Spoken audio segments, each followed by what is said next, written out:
Dear student, मैं राकेश सोलंकी एक बार फिर से आपका अपने चैनल पर स्वागत करता हूं। फिजिकल एजुकेशन, शारीरिक शिक्षा, क्लास 12 सब्जेक्ट कोड 373 की महत्वपूर्ण वीडियो है।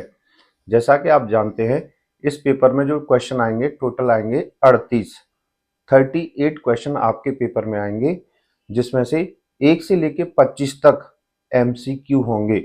1 से लेकर 25 तक एमसीक्यू होंगे और 26 से लेकर 38 तक ये वाले क्वेश्चन होंगे जो मैं आपको पढ़ा रहा हूं, यानी कि लिखने वाले। 26 से 38 तक लिखने वाले क्वेश्चन होंगे। इस वाली वीडियो के बाद मैं आपके लिए एक वीडियो और लेकर आऊंगा जिसमें हम एमसीक्यू यानी कि मल्टीपल चॉइस क्वेश्चंस के बारे में डिस्कस करेंगे। तो अब चलते हैं वीडियो की तरफ। सबसे पहला प्रश्न है, एरोबिक एक्टिविटी और अनएरोबिक एक्टिविटी में क्या अंतर होता है। देखिए, एरोबिक का मतलब होता है ऑक्सीजन के साथ और अनएरोबिक का मतलब होता है ऑक्सीजन के बिना। हमारे शरीर की ऐसी एक्सरसाइज, ऐसी गतिविधियां, ऐसी एक्टिविटी जिसमें हमें ऑक्सीजन की अधिक आवश्यकता पड़ती है, उनको बोलते हैं एरोबिक एक्टिविटी। जैसे कि दौड़ना, तैराकी करना, तैराकी अर्थात स्विमिंग करना, साइकिलिंग यानी कि साइकिल चलाना, ये सभी एक्टिविटी एरोबिक एक्टिविटी कहलाती हैं। अब बात करते हैं अनएरोबिक एक्टिविटी की। अनएरोबिक एक्टिविटी ऐसी एक्टिविटी होती है जिसमें हमें ऑक्सीजन की कम आवश्यकता पड़ती है, यानी कि भारी, बहुत भारी एक्टिविटी। जैसे कि अगर आप जिम जाते हो और जिम के अंदर आप वेट लिफ्टिंग करते हो तो वो अनएरोबिक एक्टिविटी मानी जाएगी।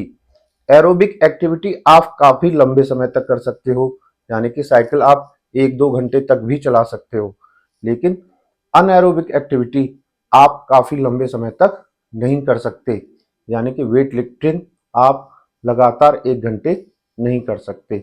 तो ये अंतर होता है एरोबिक और अनएरोबिक एक्टिविटी में।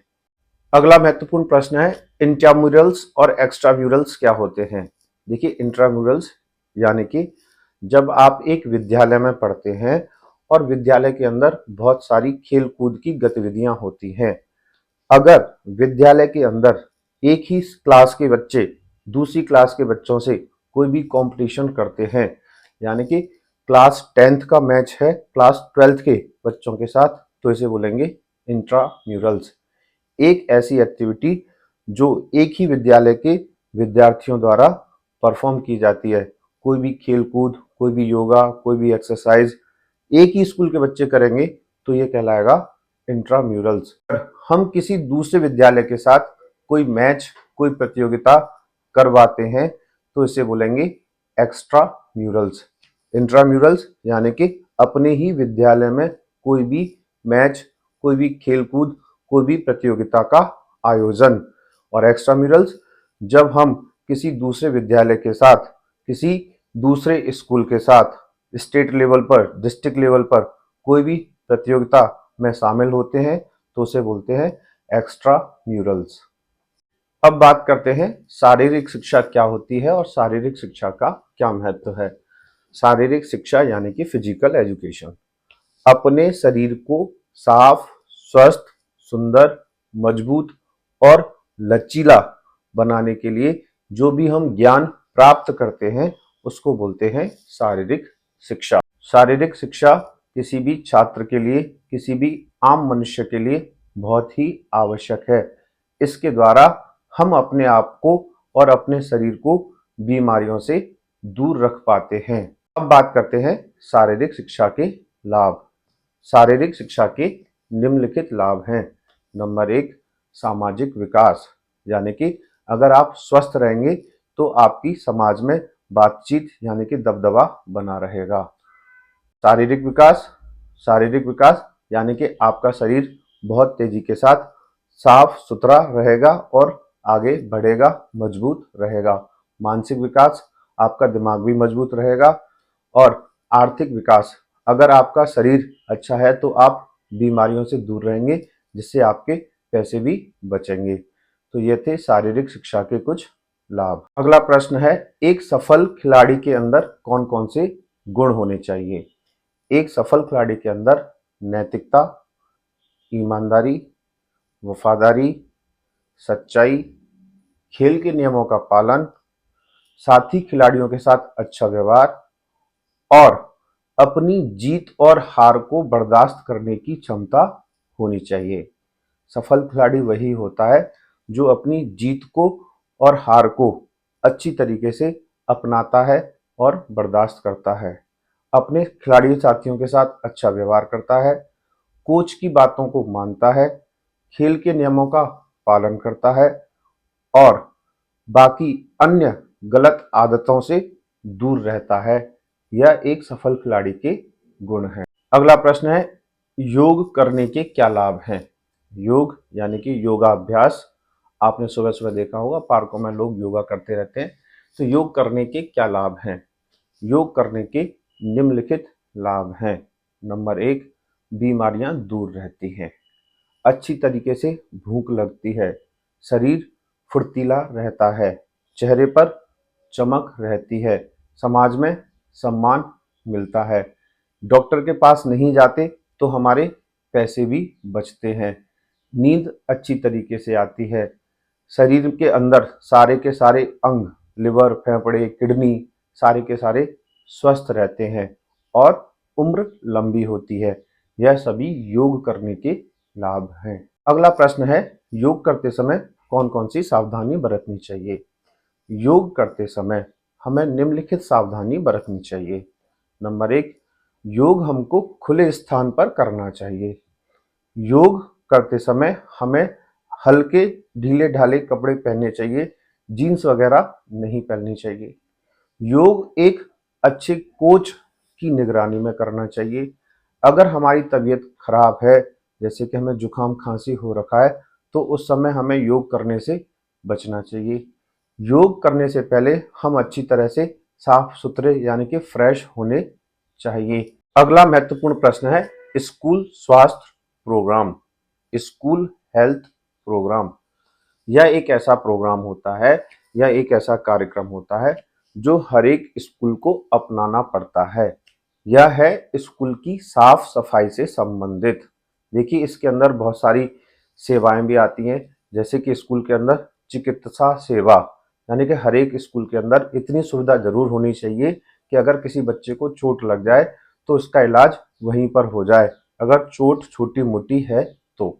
स्वास्थ्य कार्यक्रम के अंतर्गत हमें यह बताया गया है कि हर एक स्कूल को अपने यहाँ पर साफ सफाई का विशेष ख्याल रखना चाहिए।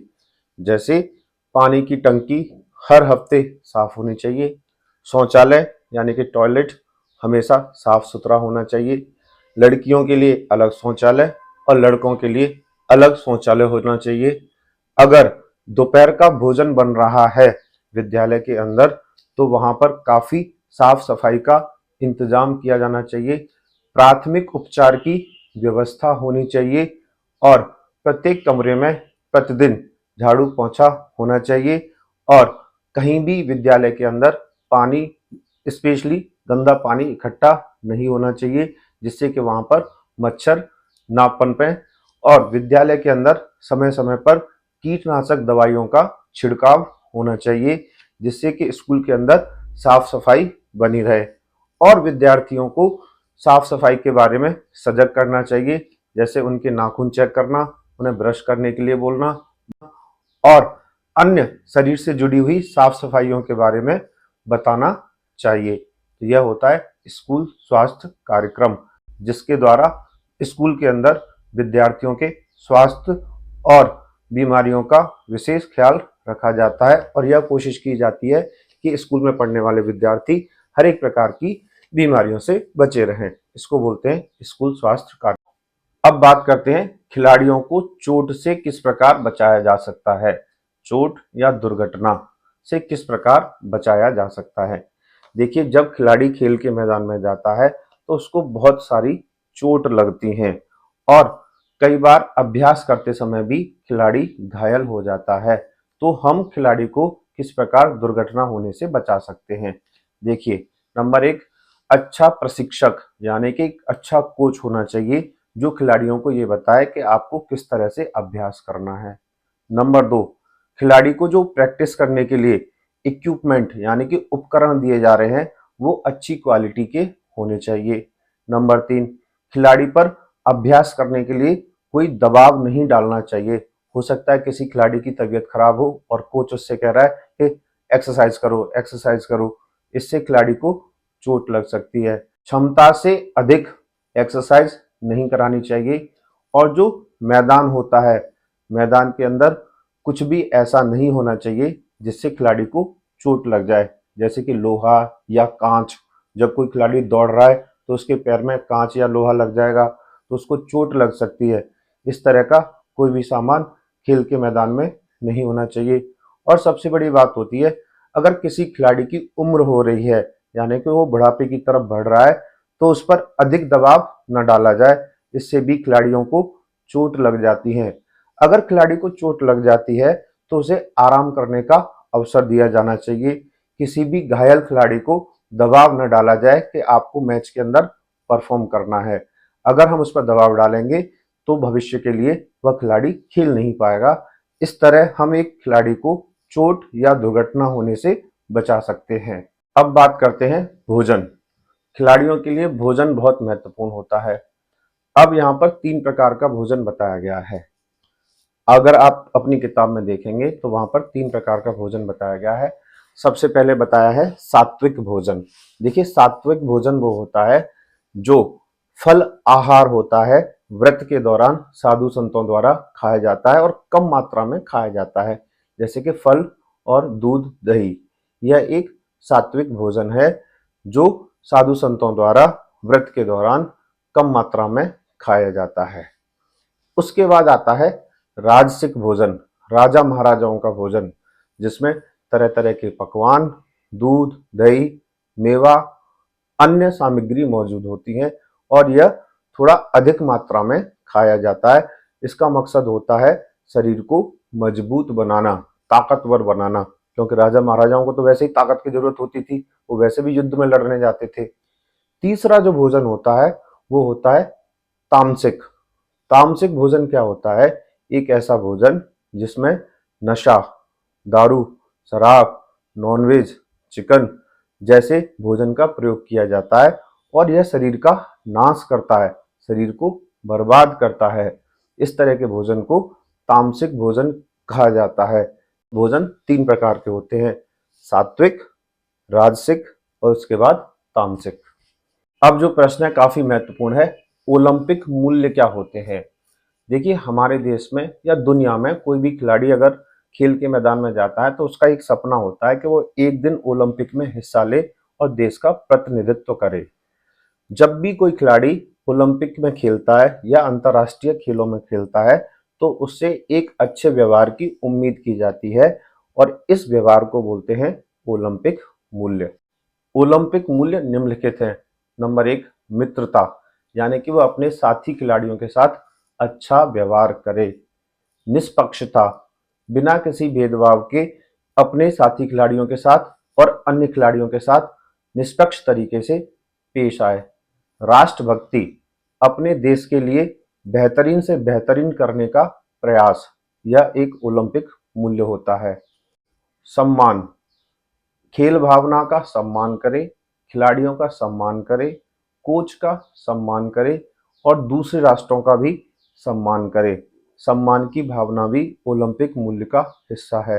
नियंत्रण, नियंत्रण यानी कि अपनी भावनाओं पर, अपने इमोशंस पर पूरी तरह से कंट्रोल रखे। अगर कोई खिलाड़ी ओलंपिक में हारता है तो उस हार को बर्दाश्त करने की भी क्षमता रखे। अगर जीतता है तो जीतने के बाद खुशी में इतना भी पागल न हो जाए कि वो सामने वाले खिलाड़ी का अपमान कर दे या सामने वाले राष्ट्र का अपमान कर दे।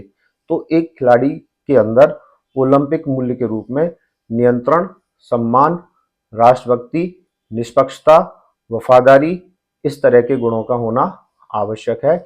ओलंपिक मूल्य एक महत्वपूर्ण प्रश्न है जो अधिकतर पेपर में पूछा जाता है। अब बात करते हैं प्राथमिक उपचार क्या होता है और खिलाड़ियों के लिए इसका क्या महत्व है। देखिए, प्राथमिक उपचार यानी कि फर्स्ट एड बोलते हैं इसे, जब भी कोई खिलाड़ी खेल के मैदान में या अभ्यास के दौरान घायल हो जाता है तो उसको फर्स्ट एड दी जाती है, यानी कि उसका प्राथमिक उपचार किया जाता है। प्राथमिक उपचार के कुछ सिद्धांत हैं।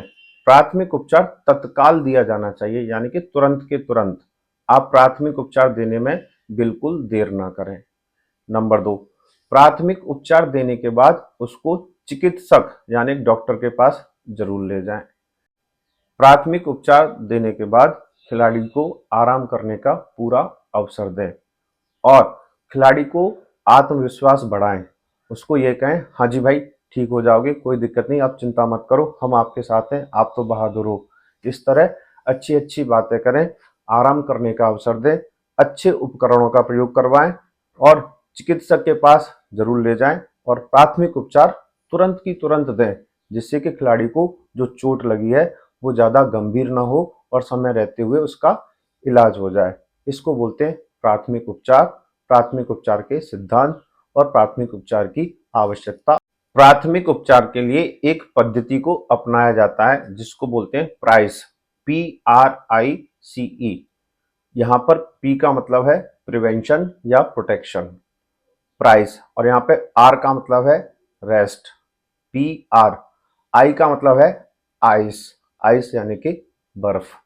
C का मतलब है कंप्रेशन यानी कि कंप्रेस, और E का मतलब है एलिवेशन। प्राइस में मैंने आपको हर एक वर्ड का मतलब बताया है। P का मतलब है प्रोटेक्शन, R का मतलब है रेस्ट, I का मतलब है आइस, C का मतलब है कंप्रेशन और E का मतलब है एलिवेशन। यह तरीके अपनाए जाते हैं प्राथमिक उपचार के दौरान। अब बात करते हैं अगले महत्वपूर्ण प्रश्न की, टूर्नामेंट किसे कहते हैं और टूर्नामेंट के प्रकार बताइए। टूर्नामेंट यानी कि प्रतियोगिता। जब भी कोई खेल राष्ट्रीय या अंतर्राष्ट्रीय स्तर पर खेला जाता है तो क्या होती है, प्रतियोगिता होती है। जैसे कि हम बात करते हैं आईपीएल, आईपीएल का मैच आपने देखा होगा। हर एक टीम को दूसरी टीम के साथ खेलने का मौका मिलता है, तो यह एक क्या है, टूर्नामेंट है। और ये कौन सा टूर्नामेंट है, लीग टूर्नामेंट है। यहाँ पर मैं आपको बता रहा हूँ टूर्नामेंट कितने प्रकार के होते हैं। तो आईपीएल यानी कि लीग टूर्नामेंट हो गया, इसमें हर एक टीम को दूसरी टीम के साथ खेलने का मौका मिलेगा और जिस टीम के पॉइंट ज़्यादा होंगे वो टीम आगे बढ़ती जाएगी और जिस टीम के पॉइंट कम होंगे वो पीछे रह जाएगी। तो ये हो गया लीग। एक होता है नॉकआउट। नॉकआउट यानी कि आप दूसरी टीम के साथ खेलोगे और जो टीम हार जाएगी वो टूर्नामेंट से बाहर हो जाएगी। नॉक आउट यानी कि हारे तो बाहर। टूर्नामेंट का अगला प्रकार होता है चैलेंज टूर्नामेंट। देखिए चैलेंज टूर्नामेंट क्या होता है, इसमें एक टीम दूसरी टीम को खुला चैलेंज देती है और उसके साथ वो मैच खेलती है और जो टीम हार जाती है उसको बाहर होना पड़ता है। इसको बोलते हैं चैलेंज टूर्नामेंट। टूर्नामेंट का अगला प्रकार है कॉम्बिनेशन टूर्नामेंट।